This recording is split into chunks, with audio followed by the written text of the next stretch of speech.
Boa noite, turma. O cômico na Idade Média e no Renascimento. Quando o Império Romano se tornaram cristão naquela época, quem sofreu bastante foram os artistas, principalmente os artistas do riso e da comicidade, porque eles eram mal vistos, né? Pelos fundamentalistas, os fundamentalistas que eram extremamente religiosos, não curtem muito os prazeres da carne, então não tinham bons olhos sobre esses tipos de artistas. Os espetáculos naquela época, durante vários e vários séculos, só foi religiosos, basicamente. Porém, tinha aquela turma, né? Sempre tem aquela turma do fundão, digamos assim, que eram as troupes itinerantes, que são os artistas, que apresentavam nos castelos, alegrando os banquetes das nobrezas, feiras e festas de aldeia. A Idade Média foi basicamente um período assim que nada aconteceu demais, nada, porque era considerada um tempo de muita ignorância, né, devido àquele poder religioso que se reinava ali naquele século. O mundo ao contrário, a festa dos loucos e dos asnos. Gente, o movimento religioso nessa época era tão intenso, tão bizarro, que nós hoje, com todo o nosso intelectual, toda a nossa tecnologia, ainda não conseguiríamos imaginar o que se passava naquela época. Talvez um talibã possivelmente um talibã do Afeganistão poderia entender se ele quisesse, porque sabemos que ele é tão fanático que ele vê qualquer outra religião como errada, então ele não se interessaria em estudar por essa história, mas ele sim conseguiria entender o que se passava naquela época. Nós não, de tão tenebroso que era, viu? Então a gente pode considerar aí que um talibã do Afeganistão é tão medieval e pode se comparar ele com aquela época, né? Medieval acreditava no céu, na terra, nos anjos, no demônio, nos santos da Santa Madre Teresa, em tudo que vocês imaginarem assim que está relacionado à religião. Naquela época o povo passava o tempo inteiro envolvido em religião, rezando, e outro período era trabalhando nos campos. Então era basicamente igreja, trabalho, igreja, trabalho. Mas havia um grupo, aquele do fundão, na Idade Média, que não dispensava uma boa festa, né? Sempre tem aí os dos contras, que são os mais massa. Eles faziam as Saturnaias. Eu preciso ler porque quase não sei essa palavra. Eles faziam as Saturnaias, que eram celebradas em Roma no mês de janeiro. Nesse período, os escravos se vestiam como os barões, os patrões, e sentavam-se na mesa para celebrar a Idade do Ouro, que naquela época a igualdade imperava e todos os homens confraternizavam a harmonia. Na Europa medieval, as Saturnais foram transformadas nas festas dos loucos. Era basicamente o quê? Eles inverteram a hierarquia e instalaram a esbórnia nas igrejas, ou seja, se vestiam de bispo, arcebispos, e eles se elegiam, né? Os loucos eram eleitos, e aí eles faziam rezas, rezavam uma missa cômica, onde abundavam assim, versões satíricas e picantes das rezas. Os padres se vestiam de modo extravagante, muitos com roupas femininas, né? E eles cantavam, comiam salsicha no altar, dançavam, jogavam dados, cartas. Eles promoviam absolutamente o caos naquela época visto pelas igrejas. Jograi, goliardos, bufões, trajetores. O termo jogral é um bom exemplo dos inúmeros tipos de cômico que podem se abrigar sobre um mesmo nome. Jogral vem do latim jocus, brincadeira, diversão, significa isso. Em português, jocus é a origem de jogos, e jocosos. E em inglês é joque, piada, brincadeira, coringa, do baralho, essas coisas. O jogral na Idade Média era o quê? Em 1274, Afonso, rei de Castela, deu-se o trabalho de estabelecer 6 diferentes tipos de jogral. O primeiro seria o jogral de instrumentos, que o artista ali tinha que recitar e cantar versos de outros. O segundo jogral era o casurro, palavra que na época referia-se a um tipo cômico, idiota, bobo, muito bobo mesmo, que era descrito como quem clamava sem nexo pelas cidades e praças, ganhando dinheiro de qualquer modo, sabe? O tipo seguinte de jogral era o bufon, que faziam dançar animais e titeres entre arraiais e miúdas. Ele tinha, assim, como imitador e contorcionista. E, por último, o último jogral era o trovador, que fazia poesias perfeitas. O bobo da corte. Durante a Idade Média, onde tivesse um rei, um barão, um conde, um bispo, um abade, tinha que ter um bobo da corte, pelo menos um, para divertir tanto o rei quanto seus convidados.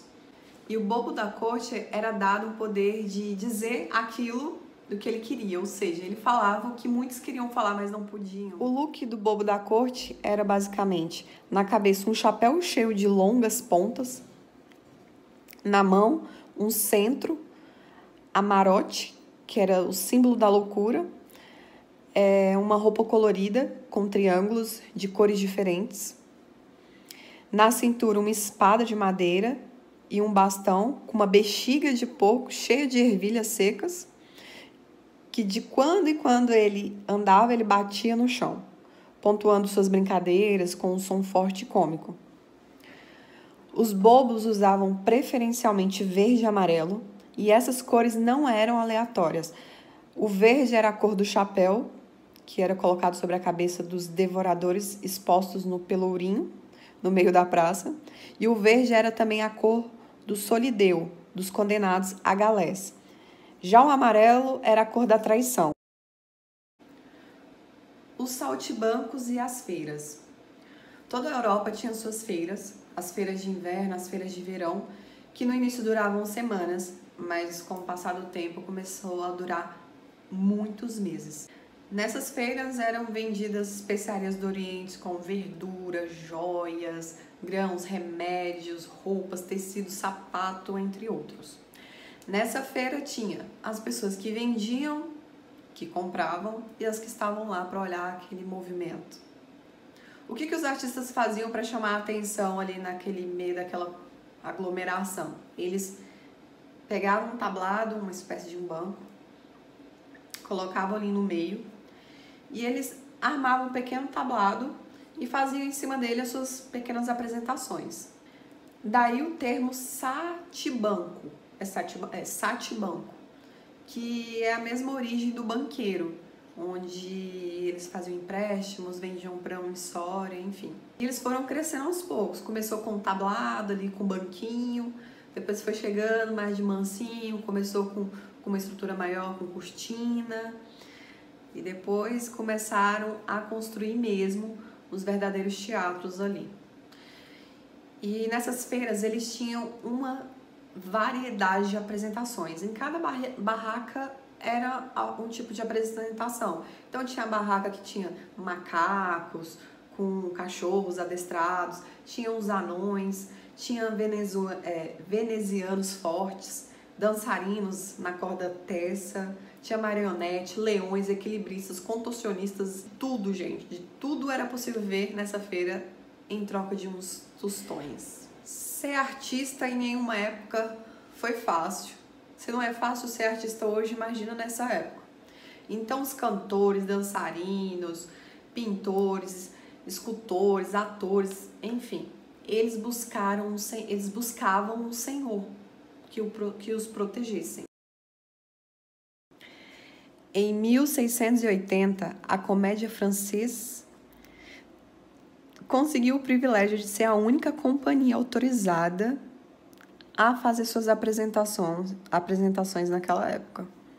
Então, tivemos aí uma intensa luta durante 2 séculos entre os teatros oficiais, que conseguiram leis que garantiam que ninguém mais poderia representar comédias nem utilizar diálogos em cena.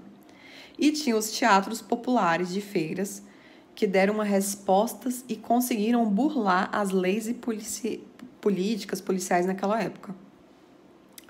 Então era basicamente assim, já que os teatros não poderiam ser feitos em atos, surgiu as cenas curtas. Era proibido o diálogo? Então eles inventaram um monólogo. Criaram cena em que um personagem falava e os outros respondiam de fora da cena.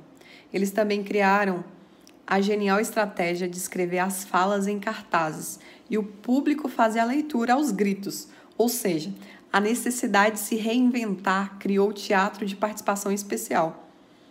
Polidoro. José Manuel Ferreira da Silva, o palhaço Polidoro. Ele era português e não se sabe muito da sua vida a partir do ano de 1870, que foi quando ele se destacou como ginasta amador na equipe do Clube Ginástico Português. Em 1873, ele foi chamado, para participar do circo Elias de Castro e em pouco tempo ele se tornou um ginasta aclamado entre os palhaços. A grande contribuição do Polidoro para a história do palhaço foi ter colocado o estilo brasileiro, o jeitinho brasileiro, ali em suas apresentações nos grandes circos.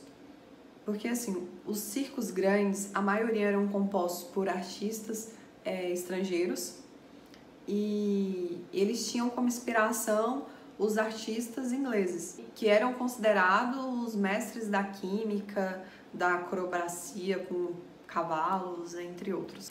Polidoro também teve 13 filhos, uma mão cheia, mais 3 dedos, e todos também seguiram a mesma carreira, sendo artistas. A pomada virou uma marca do Polidoro. E então ele finalizava a cena sempre dizendo: o palhaço Polidoro, não tendo mais o que fazer, foi mexer na papelada, tem pomada para vender. E deixava o picadeiro tocando seu violão. Essa eu vou ter que ler. Ao longo de seus 43 anos de carreira, Polidoro percorreu 82 cidades paulistas, 59 mineiras, 47 fluminenses, 19 gaúchas, 8 catarinenses, 5 paranaenses, 1 capixaba, além de 13 cidades argentinas e 8 uruguaias. Muita coisa, hein? Participou de 5.983 espetáculos, viajou por 44 estradas de ferro diferentes, esteve em 51 navios, a motor e a vela, penou em cima de cavalos, carroças e carros de boi. E o grande Polidoro, como a imprensa chamava, morreu em Florianópolis em 12 de novembro de 1916. É isso. E aqui finalizo o meu trabalho.